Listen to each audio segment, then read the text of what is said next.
Yes, I'm having ALS.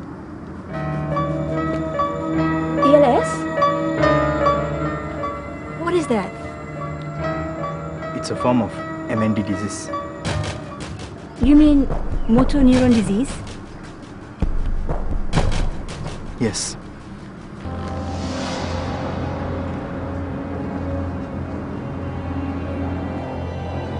Remember the other day I couldn't grip the cup and spilled it? Yeah. It's one of the early symptoms of ALS. But didn't you go for a second opinion? Of course I did. No, cannot be. You're such a nice person. Why don't we consult another doctor? I have a friend, and he's a neurologist. He works in a private hospital. He's really good, you know. I already checked with few doctors, Sophia. All the tests are positive. But what about medications? There's no cure for this disease. Just waiting for my day. But Karthik, you look normal. You don't even look as though you're having any sickness. Sophia, do you know what is ALS? Let me explain to you. ALS stands for amyotrophic lateral sclerosis. A means no or negative. Mayo refers to the muscle, and trophic means nourishment. In other words, no muscle nourishment. Why don't you take vitamins then? It won't help, Sophia. This is a progressive neurodegenerative disease that affects the nerves in the brain and the spinal cord. I've heard of multiple sclerosis, but not ALS. Yeah, it's similar. But ALS progressively attacks the motor neurons. But how? Motor neurons reach from the brain to the spinal cord, and from the spinal cord to all the muscles throughout the body. Yes, I know that. In simple terms, when muscle has no nourishment, it will atrophies, or waste away, or dies. As motor neurons degenerates, it can no longer send impulses to the muscle fibers that normally result in muscle movement. Early symptoms of ALS often includes increasing in muscle weakness, especially the arms and legs, swallowing, breathing, and speech. That's why I couldn't grip the cup the other day and couldn't even sign the documents. My mind said sign, but my hand wasn't responding. You mean your right hand? Yeah. I hardly can move my right hand now, Sophia. No one would notice because I'm not using my mouth phone. When muscles no longer receive the message from the motor neurons that they require to function, it will atrophies or become smaller. Limbs will begin to look thinner as the muscle tissue atrophies. Will you lose weight then? Eventually, the progressive degeneration of the motor neurons in ALS will slowly lead to their death. When the motor neurons die, the ability of the brain to initiate and control muscle movement is lost. With voluntary muscle action progressively affected, patients in the later stages of the disease may become totally paralyzed. Yet through it all, for the vast majority of people, their minds remain unaffected. Enough, Karthik. I'm not interested to know more of this, please. Sophia, don't get emotional, okay? This is the truth. And I want your help and support. I promise, Karthik. I will always be there whenever you need my help. Thanks, Sophia. Now, will you please listen to me, Karthik? What's that, Sophia? This weekend, I'll take you to Penang to meet my friend. And he's going to do a thorough checkup on you. It won't help in any way, Sophia. All I want now is to spend some quality time with my family and keep them happy. But I don't want them to know about my illness at all.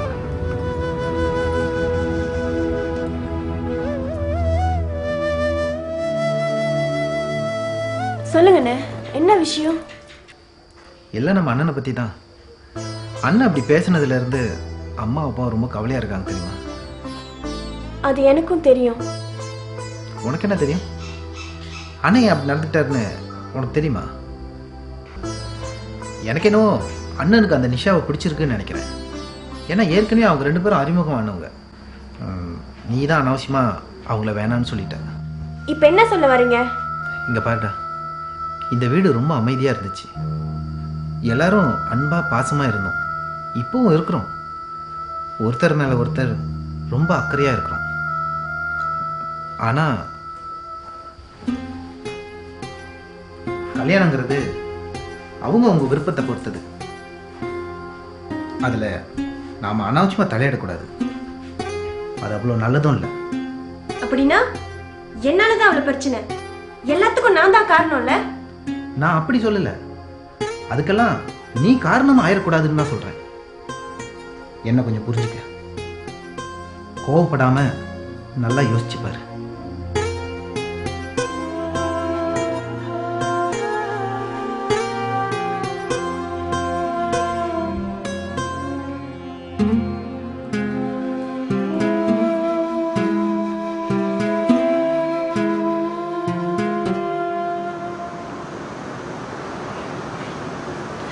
I think we should redo the test. Why didn't he consult me on this matter? Maybe he doesn't want to upset you. Oh my God. Why this has to happen to Karthik? He's such a nice person.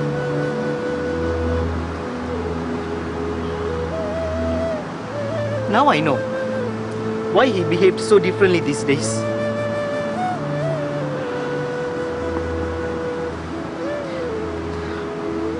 We have to give our fullest support, Sophia. We have to be strong. Who, we? No, Ruben, I can't take it. I cannot take it.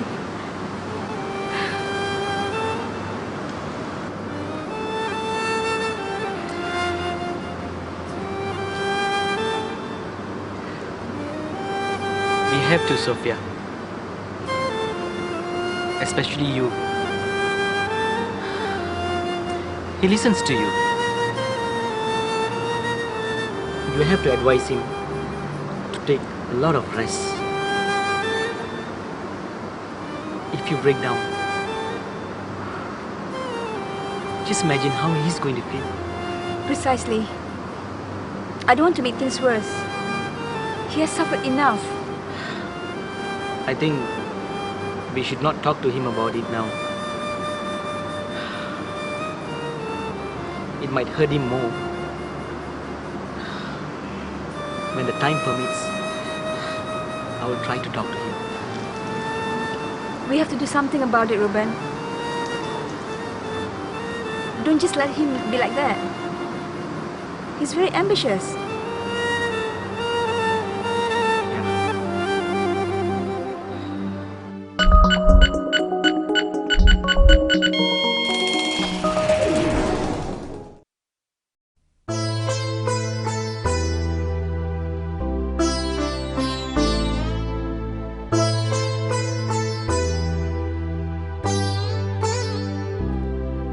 எதுக்கும் கவலைப்படாத கார்த்திக். இதுக்கு ஏதாவது ஒரு வழி இருக்கும். என் வழி எனக்கு நல்லா தெரியும் ரூபன். என் பையனும் மிஞ்சி போனால் இன்னொரு 5 வருஷம். அப்படிலாம் சொல்லாத கார்த்திக்.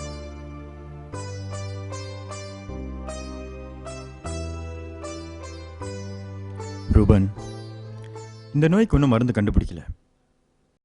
இருக்கிற ஒரே மருந்தும் அவ்வளோ சுலபமாக கிடைக்காது. இம்போர்ட் பண்ணி வர வைக்கணும். அதுக்கு தனியாக லைசன்ஸும் எடுக்கணும். அதுக்கெல்லாம் நான் ஏற்பாடு பண்ணுறேன் கார்த்திக். நல்லா யோசிச்சு பாருங்க ரூபன். அந்த மருந்து ரொம்ப எக்ஸ்பென்சிவ். அவ்வளவு செலவு பண்ணி எனக்கு நோய் குணமானா பரவாயில்ல. ஆனால் அதுக்கும் வழி இல்லையே. அட்லீஸ்ட் நீ இன்னும் கொஞ்ச காலம் என் கூட இருக்கலாம்ல. ரூபன், எல்லாரும் ஒரு நாளைக்கு சாக போகிறோம். நீங்களும் சாக போறீங்க, நானும் சாக போறேன். அதோ அங்க போற எல்லாரும், செடி கொடி மரம் எல்லாரும் ஒரு நாளைக்கு சாக போறோம். சும்மாவா பாடி வச்சாங்க? வந்தவர் எல்லாம் தங்கிவிட்டால் இந்த மண்ணில் நமக்கே இடம் ஏது. அதுக்குன்னு எல்லாரும் வாழாமலா இருக்காங்க? எத்தனை நாள் வாழ்றங்கிறத விட எப்படி வாழ்றங்கிறது தான் முக்கியம்.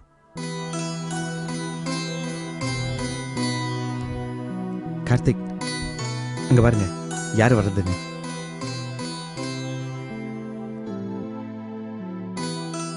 Hello mister Karthik. Hello. Ruben, எப்படி இருக்கீங்க? ஏதோ போய்கிட்டு இருக்கு.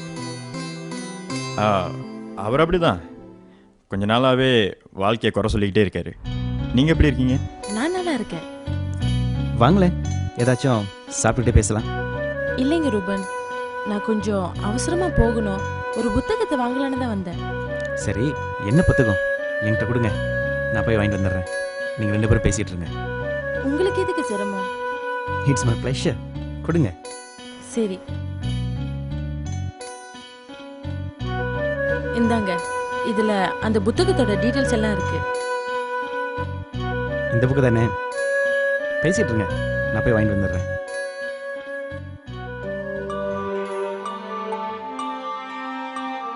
அப்புறம் வேலைலாம் எப்படி இருக்கு? நிஷா, உங்களுக்கு எல்லா விஷயமும் தெரியும்னு நினைக்கிறேன். உங்க போட்டோ எங்க வீட்டுக்கு வந்துச்சு, தெரியும்ல? தெரியும்.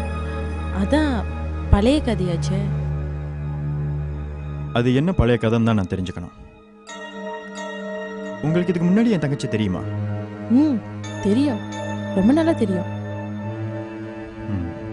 வாங்க.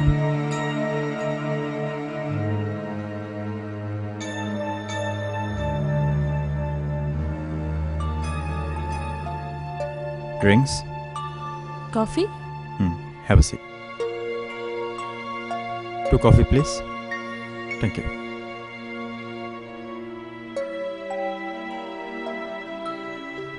சொல்லுங்க. நாங்க 2 பேரும் ஒரே யூனிவர்சிட்டியில ரூம்மேட்ஸா இருந்து படிச்சோம். ரூம்மேட்ஸா? ஆமா, ரூம்மேட்ஸ். சரி, அப்புறம் என்னாச்சு? என்ன பிரச்சனை உங்களுக்குள்ள? ஏன் உங்க போட்டோ பார்த்தோன்னு அவ பிடிக்கலன்னு சொல்லணும்?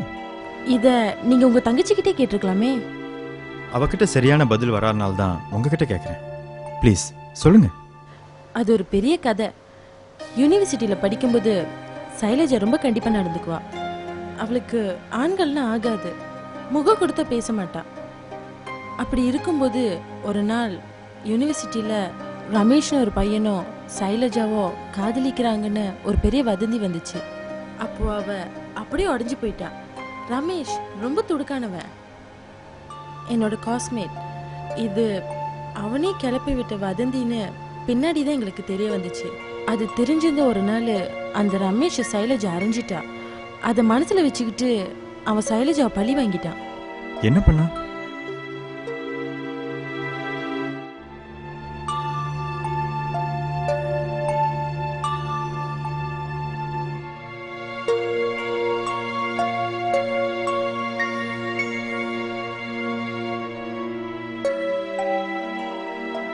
மைதிலிங்கிற பொண்ணுகிட்ட சொல்லி சைலஜோட பெட்டியில அவனோட பொருள் ஒன்று இருக்கு, அதை கேட்டு வாங்கிட்டு வான்னு சொல்லி அனுப்பியிருக்கான். என்ன பொருள்? அது அவனோட பர்சனல் துணி. அதை எப்படி நான் சொல்றது? அவ பெட்டியில இருந்துச்சா? ஆமா, அவன் சொன்ன மாதிரியே சைலஜோட பெட்டியில அவனோட துணி இருந்துச்சு. இது அந்த யூனிவர்சிட்டி முழுக்க பரவிடுச்சு.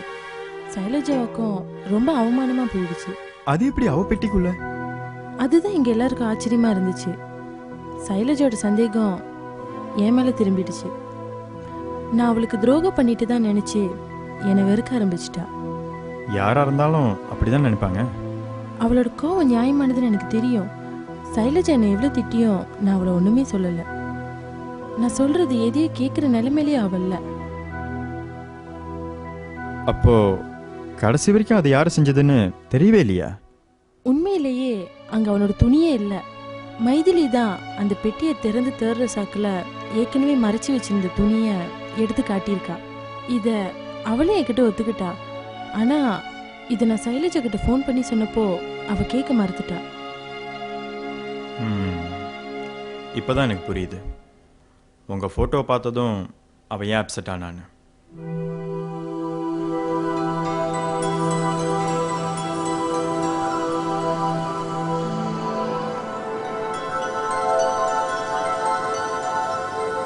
Hai, Sofia. Hai Sailaja. Apa khabar? Khabar baik. Nampaknya kita jumpa lagi kat sini ya. Apa nak buat? Nampaknya lebih kerap lagi saya kena datang ke sini. Apa maksud awak? Sofia tak nampak ke apa-apa perubahan di wajah saya? Perubahan? Tak nampak apa-apa pun. Alah Sofia, tak nampak ke muka saya dah ceria sedikit? Oh, iya ke? Mesti ada apa-apa ni. Sudah tentu Sofia. Saya sebenarnya dilamun cinta. Hah? Dilamun cinta? Dengan siapa? Awak mungkin kenal dia. Dia bekerja di sini.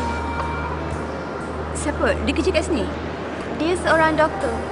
Cubalah teka nama dia. Doktor? Doktor Ruben? Bukan? Doktor Kartik? Tak ada. Tapi dia mesti orang India kan? Apalah Sofia ni? Mestilah dia orang India. Ha, Doktor Tiru? Tak ada. Ayah, janganlah buat saya macam ni. Cakaplah siapa nama dia.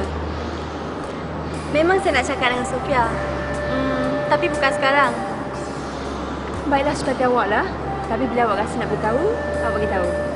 Okey? Okey, saya naik dulu ya. Okey, Bye.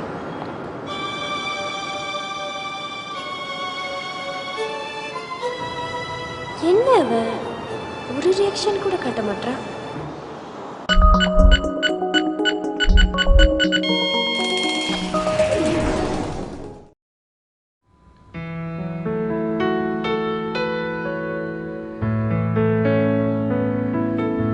Hi, Sophia. Hi, Ruben.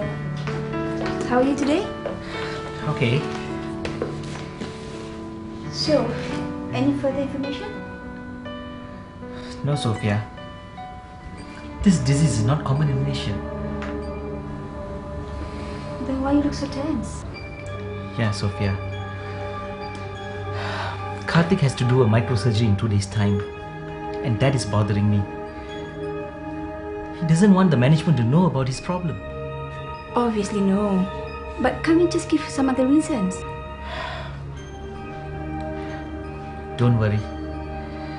Leave it to me. I'll do something about it.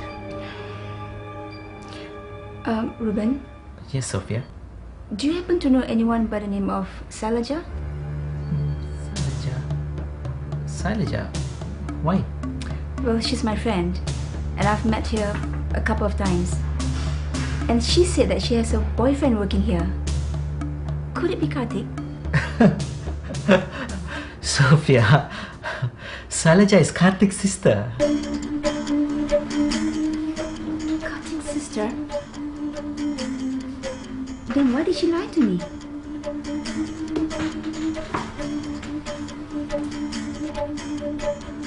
What she told you? Nothing. I think maybe she suspected something. Suspected something. Of what? Well, maybe she thought that Karthik and I were having an affair, but she was wrong. Anyway, just forget about it. And don't tell a word to Karthik. I know how to handle this. இதான் நடந்துச்சு. அன்னைக்கு நடந்த எதுலையுமே எனக்கு சம்மந்தம் இல்லை. அப்படின்னா எங்க அண்ணன் விஷயம்? ப்ளீஸ், நீ நினைக்கிற மாதிரி எதுவும் இல்லை. எங்க அப்பாவை காப்பாத்தின ஒரு டாக்டராக தான் உங்க அண்ணன் எனக்கு தெரியும். அதுக்கு மேல எங்களுக்கு எந்த ஒரு பழக்கமும் இல்லை. ஏதோ ஒரு தடவை பார்த்து எங்க அப்பா சம்பந்தமா பேசியிருக்கோம், அவ்வளவுதான். நிஷா, என்னை மன்னிச்சிரு. என்னோட அவசர புத்தினால நல்ல தோழியா இருந்த உன்னோட நட்பு எழுந்த, என்னை பாசமா பார்த்துக்கிட்ட எங்க அண்ணனோட பாசத்தை இழக்க இருந்தேன். நிஷா, என்ன சைலஜா? எங்க அண்ணனை கட்டிக்க உனக்கு சம்மதமா? ஏய், என்னாச்சு உனக்கு? ஆமா நிஷா, எங்க அண்ணன் எந்த தப்பான முடிவும் எடுக்கிறதுக்குள்ள உங்க 2 பேரோட கல்யாணமும் நடந்தாகணும். அதுதான் இதுக்கெல்லாம் சரியான முடிவு. நீங்க எதுக்கும் கவலைப்படாதீங்க. இனிமே நிஷா எங்க வீட்டு பொண்ணு. ரொம்ப சந்தோஷமா இருக்கு. என் மக இந்த வீட்டுக்கு மருமகளா வர குடிச்சு வைக்கணும். அவரு வந்துட்டாரு போல இருக்கு. ரொம்ப அவசரம்தான்.